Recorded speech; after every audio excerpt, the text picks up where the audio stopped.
Matt had a skiing accident.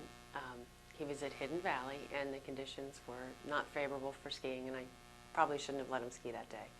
He was wearing a helmet, came down the hill. He's a very accomplished skier. Came down the hill, took an edge.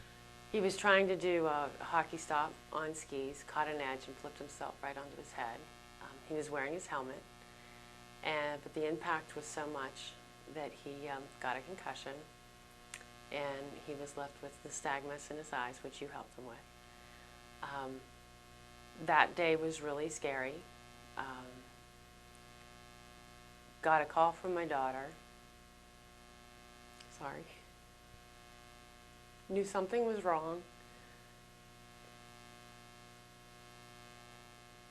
Because when I called Matt, he didn't answer his phone. So he gave the phone to my daughter. So I walked in to ski patrol, and Matt was sitting there, and he said, "Mom, I'm sorry." But when he said, "Mom, I'm sorry," he wasn't looking at me. He was looking around me. And I couldn't figure out why he was looking all around me. I thought maybe he was really embarrassed. His face was bleeding. Maybe he felt really bad and ashamed that he was hurt. And I didn't realize at the time that he couldn't focus on me. He couldn't see me. He was trying to find me, or where he thought he was looking, I just wasn't there. His eyes were bouncing back and forth so quickly.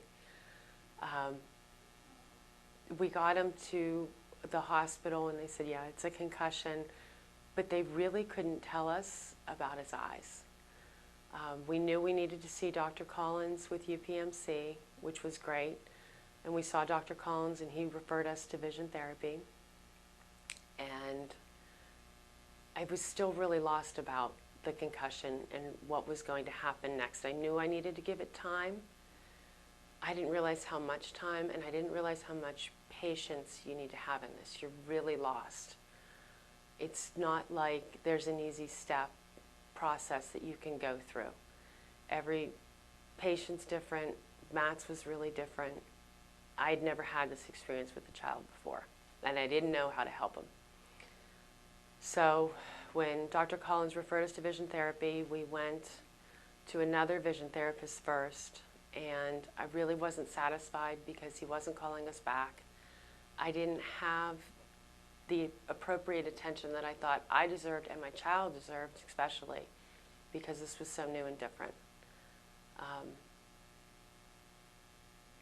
We really needed somebody different, so I called you, Dr. Falvo, found him on the internet, and I was shocked that within 10 minutes you called me back, which I had waited 3 weeks for the other place to call, and just never had that connection. So we came, and Matt was so impressed. When we came, you really sat us down, told us what was going to happen, what he had, which was nystagmus, and reassured us that this could get better. And I remember leaving here knowing it could get better.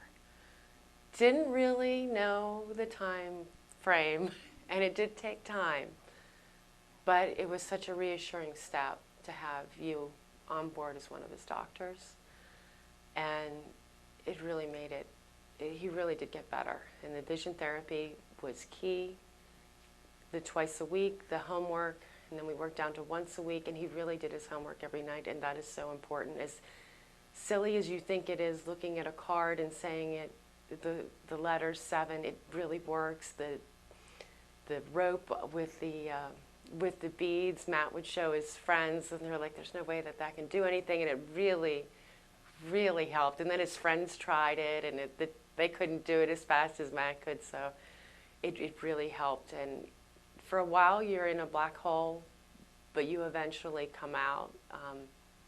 It was just a crazy experience, but it all ended up for the better, and I thank you for Red Apple Learning Center, because without you, I don't know where we would have been. Thank you. Now, everything's awesome. Just take 1 minute now, and so what do you see now with the nystagmus and his fixation on you? So Okay. if you would just start off and say, after vision therapy, I noticed. Yeah. After vision therapy, I noticed that Matt was looking at me. He wasn't looking around me. He wasn't looking at my ear or maybe my shoulder. He could look at me and focus in my eyes. I could tell we were having a conversation. He suddenly looked bright again. He looked right. He was acting right. His recall of facts, that helped too. His short-term memory came back. You could just tell he was spot on and he was mad again. And I remember he woke up one morning and just came downstairs and said, I feel so much better. And he was right. He just looked better and the communication was there, in which it hadn't been. Yay. I know. Awesome. That's awesome.